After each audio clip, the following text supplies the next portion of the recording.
Inilah kerinduan kami Bapa di surga. Ini menjadi doa kami Tuhan. Kiranya Engkau mencurahkan kuasa, kasih-Mu, Roh-Mu yang kudus bagi kami Tuhan. Haleluya.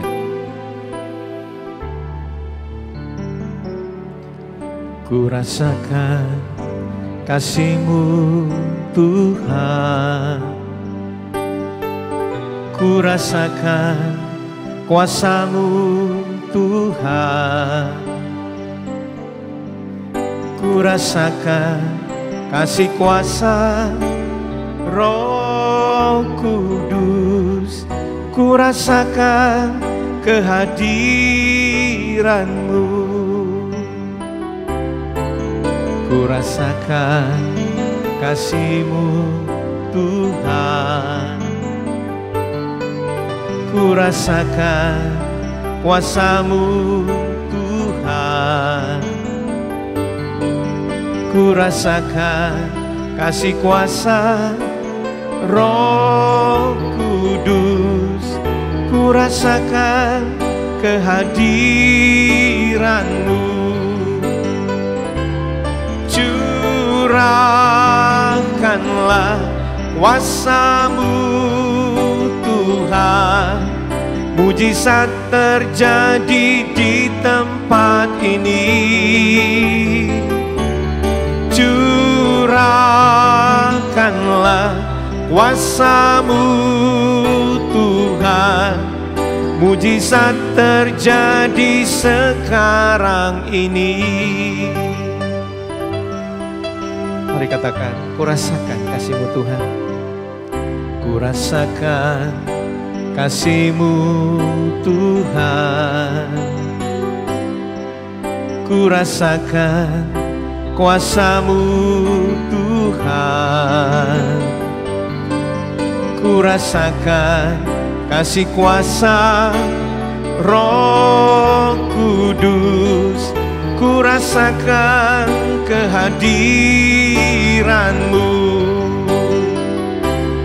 Curahkanlah kuasa-Mu Tuhan. Mujizat terjadi di tempat ini. Curahkanlah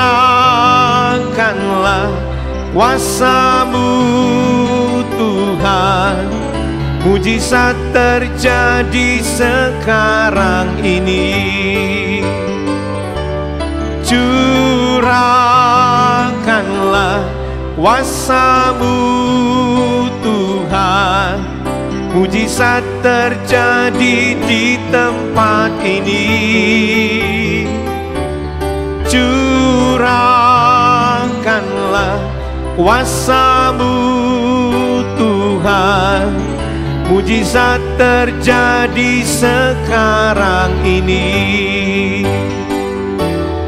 Curahkanlah kuasa-Mu Tuhan. Mujizat terjadi di tempat ini. Curahkanlah kuasa-Mu Tuhan. Mujizat terjadi sekarang ini. Mujizat terjadi sekarang ini. Mujizat terjadi sekarang ini.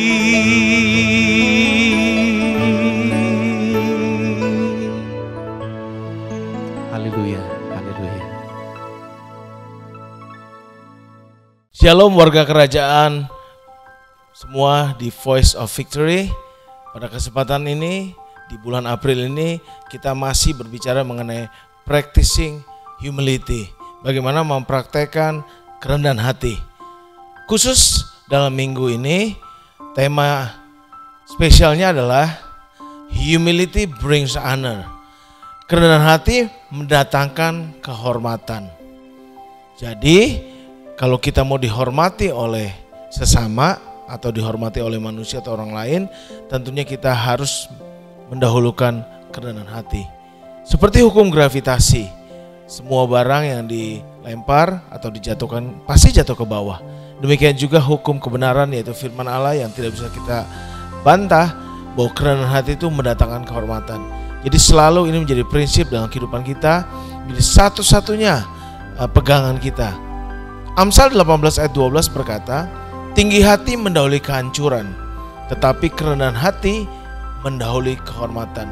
Dalam bahasa Indonesia sehari-hari dikatakan, orang yang angkuh akan jatuh, orang yang rendah hati akan dihormati. Dengan kata lain, buah dari kerendahan hati adalah orang tersebut akan mendapatkan hormat, baik di hadapan Allah maupun di hadapan sesama.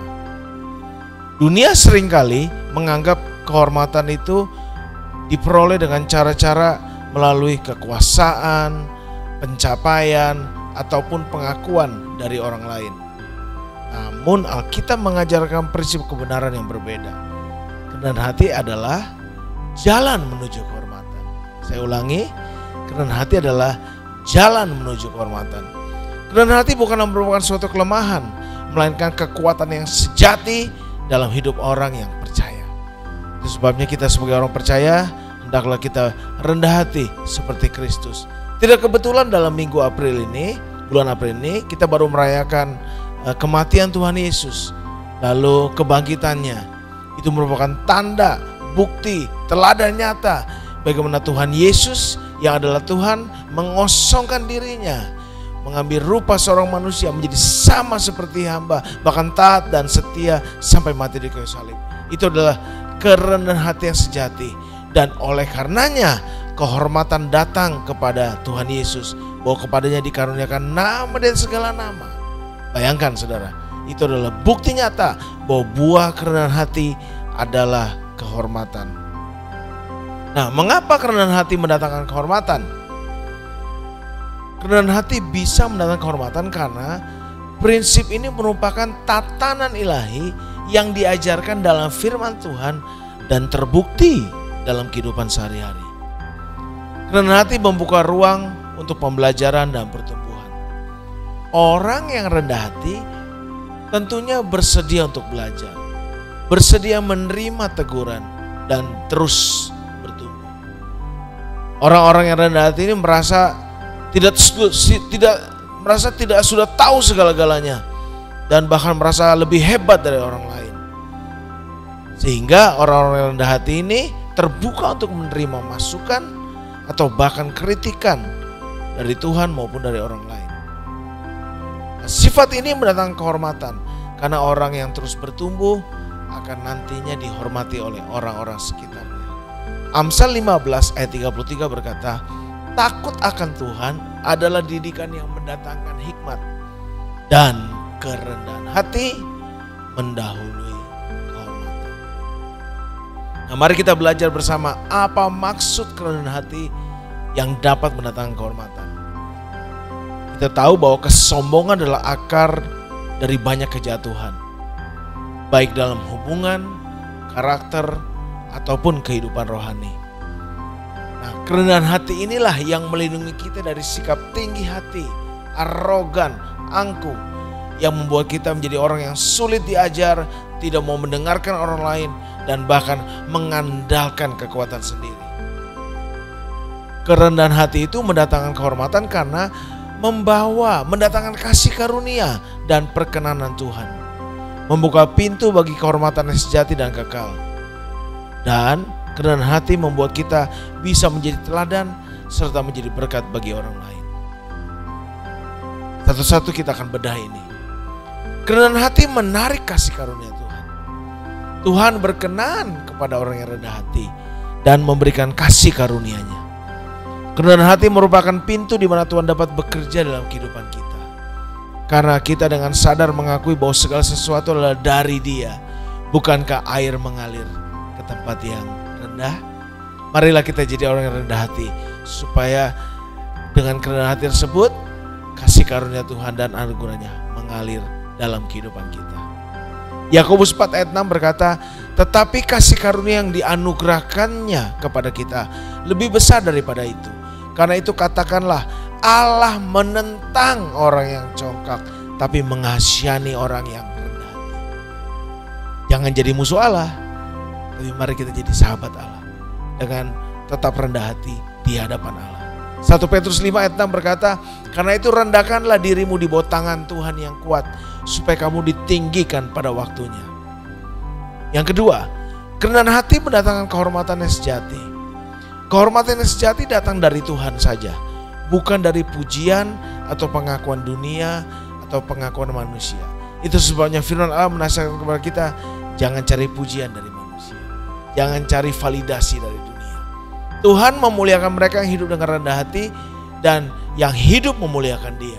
Mari kita terus bring glory to God, supaya dengan demikian nama Tuhan dimuliakan dan kita terus sadar bahwa segala sesuatu itu betul-betul dari Dia dan untuk Dia, dan bagi Dialah hormat dan kemuliaan. Orang yang rendah hati seringkali dihormati orang lain karena mereka itu orang yang tulus, tidak sombong, dan ini penting, bersedia melayani. Gak semua orang loh rela untuk melayani, tapi kita sudah belajar dari Tuhan Yesus. Ya, nanti kita akan lihat ayatnya. Amsal 22:4 berkata, ganjaran kerendahan hati, upah dari kerendahan hati adalah, dan takut akan Tuhan adalah kekayaan, kehormatan, dan kehidupan. Jelas, jika kita rendah hati bahkan takut akan Tuhan, kita akan memperoleh upah, kekayaan, kehormatan, dan juga kehidupan. Dalam Matius pasal 23 ayat 11-12 dikatakan, barang siapa terbesar di antara kamu, hendaklah ia menjadi pelayanmu. Bukan bosmu, tapi pelayanmu. Bukankah kita sudah melihat teladan Yesus lagi? Raja di atas segala raja mau bersujud membasuh kaki para murid-muridnya. Bukankah itu adalah keteladanan dan sebuah sikap rendah hati yang sejati? Dan barang siapa meninggikan diri, ia akan direndahkan. Dan barang siapa merendahkan diri, ia akan ditinggikan. Ini adalah sebuah hukum kepastian, berlaku secara universal. Siapa yang sombong akan direndahkan, tapi siapa yang merendahkan diri, dia justru akan ditinggikan. Sebab kita percayalah, Tuhan itu Maha Tahu. Dia tahu hati kita, Dia tahu pikiran kita. Mari kita melayani dengan motivasi yang tulus, motivasi yang benar, yaitu murni hanya untuk kemuliaan bagi Sang Raja dan segala raja. Yang ketiga, kerendahan hati itu membuat kita menjadi berkat, sehingga orang yang melihat kehidupan kita itu terdampak oleh sikap rendah hati yang benar dan tulus dari kita. Orang yang rendah hati berfokus pada kebutuhan orang lain, sehingga dia mau menjadi berkat dalam hubungan dan komunitas. Bukan dia mengambil, tapi dia memberi. Bukan dia menarik, tapi dia melepaskan. Seperti Tuhan Yesus melepaskan, kan? Mari kita belajar untuk memberikan yang terbaik kepada Tuhan dan kepada sesama kita, supaya dengan demikian nama Tuhan sekali lagi dipermuliakan. Kerendahan hati itu menciptakan lingkungan di mana orang merasa dihormati dan dihargai. Tentunya orang tidak suka dekat dengan orang yang sombong, angkuh, dan tinggi hati.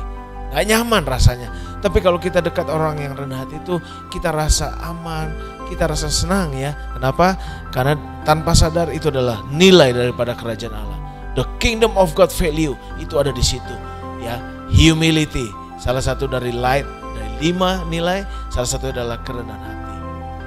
Jadi sebagai warga kerajaan Allah, sudah pasti, sudah tentu kita harus hidup dalam kerendahan hati, baik di hadapan Allah maupun di hadapan sesama kita. Gak usah merasa lebih dari orang lain, gak usah merasa lebih hebat dari orang lain. Mari kita semua belajar untuk jadi makin serupa dengan Tuhan Yesus Kristus yang telah memberikan teladan sejati, rendah hati. Nah, sekarang bagaimana agar kerendahan hati tersebut dapat benar-benar mendatangkan kehormatan dalam kehidupan kita? Agar kerendahan hati dapat mendatangkan kehormatan, itu membutuhkan sikap hati, tindakan nyata, dan berserah, bergantung, dan mengandalkan Tuhan. Matius 20:20 berkata, sama seperti anak manusia datang bukan untuk dilayani, melainkan untuk melayani dan memberikan nyawanya menjadi tebusan bagi banyak orang. Tuhan Yesus sekali lagi telah memberikan teladan yang sejati.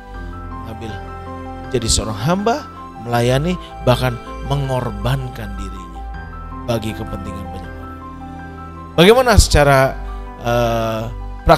prakteknya? Yang pertama, mari kita fokus pada pelayanan dan bukan pada pengakuan. Jangan cari validasi, jangan cari pujian dari manusia ataupun dari dunia. Mari kita lakukan hal-hal yang menyenangkan hati Tuhan. Kerendahan hati terlihat kepada kita dengan melayani kalau kita tulus tanpa mencari pujian dan penghargaan dari orang lain. Mari teladan Yesus datang untuk melayani dan bukan untuk dilayani. Nah, praktek aplikasinya, yang pertama, berikan diri untuk melayani orang lain, baik dalam keluarga, komunitas, atau gereja. Lakukan pelayanan tanpa membandingkan diri dengan orang lain dan mengharapkan imbalan. Kita tahu upah kita adalah Tuhan itu sendiri. God is my reward. Yang kedua, rendahkan diri di hadapan Tuhan. Kerendahan hati dimulai dengan hubungan yang benar dengan Tuhan. Saat kita merendahkan diri di hadapannya, Dia akan meninggikan kita pada waktu yang tepat. Jadi kita gak usah mencoba-coba cari posisi, cari hal-hal yang meninggikan diri, gak perlu ya. Karena firman Tuhan katakan dalam 1 Petrus 5 ayat 6, karena itu rendahkan dirimu di bawah tangan Tuhan yang kuat, supaya kamu ditinggikan pada waktunya. Ada waktunya kok ya. Kalau Tuhan mau tinggikan kita, Dia pasti tinggikan kita menurut waktu dan kehendaknya. Prakteknya adalah kalau kita berdoa dengan sikap hati yang berserah dan tunduk pada Tuhan dan kehendaknya. Doa di Taman Getsemani adalah contoh doa penuh dengan penundukan diri kepada kehendak Bapa. Itu patut kita teladani. Dan akuilah kelemahanmu dan mintalah kekuatan daripadanya.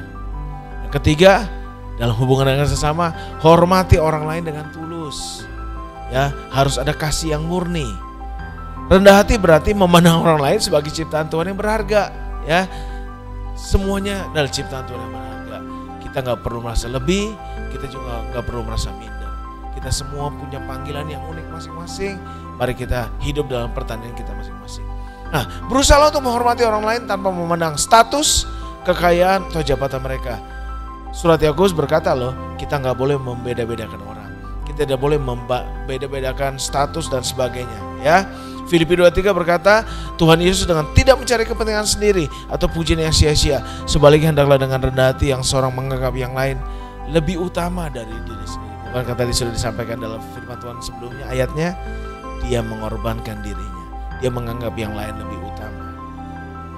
Nah, prakteknya untuk hal yang ketiga ini, dengarkan orang lain dengan perhatian penuh, jangan mudah menghakimi.